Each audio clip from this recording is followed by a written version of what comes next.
ఉన్నారా అవును అంటే మీరు న్యాయమా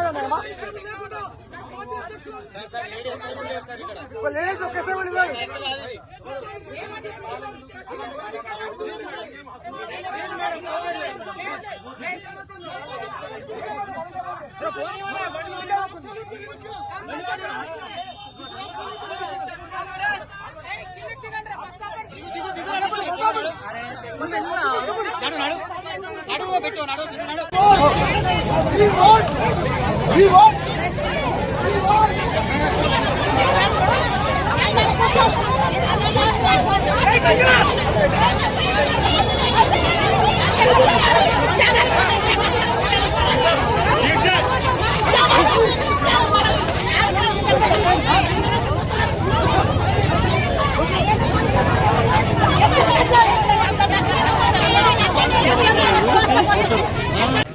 ఇవాళ ఖమ్మం పట్టణంలో మరి పొద్దున్న నుండి కొనసాగినటువంటి సంయుక్త ఆందోళన ఏదైతే ఉందో తెలంగాణ జాగృతి ఎస్సీ ఎస్టీ బీసీ జేఏసీ అట్లానే ధర్మ సమాజ్ పార్టీ శ్రీశారదన్ గారు అందరం కలిసి చేసినటువంటి ఆందోళన ఏదైతే ఉందో ఇప్పటి వరకు ఈ అంశం పట్ల ఏ పార్టీలు కానీ ఏ సంస్థలు కానీ ఈ స్థాయిలో ఈ అంశాన్ని చెప్పలేకపోయినాయని మేము బలంగా నమ్మడం జరుగుతుంది.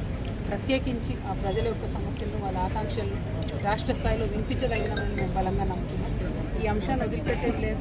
రకరకాల పోరాట రూపాల్లో ఖచ్చితంగా ఇది పరిష్కారం అయ్యేంత వరకు కూడా పనిచేస్తామని చెప్పి అక్కడ భూ నిర్వాసితులు ఎవరైతే ఉన్నారో వారికి విశ్వాసం కల్పిస్తూ ఉన్నాం.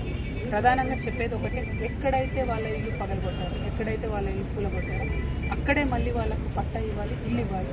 ఎందుకంటే అది ప్రభుత్వ భూమి కాదు, అది భూదాన్ భూమి. భూదాన్ భూమి అంటేనే పేదలకు పంచే భూమి కాబట్టి అక్కడే ఇవ్వాలన్న మెయిన్ డిమాండ్తో మా పోరాటం కొనసాగుతూనే ఉంటుంది. అది వివిధ రూపాల్లో ఉంటుంది. దానికి సంబంధించి మీకు ఫ్యూచర్లో మేము కార్యాచరణ చెప్తూ వెళ్తాం. Thank you. జై తెలంగాణ. నువ్వు అడ్డం లేకుండా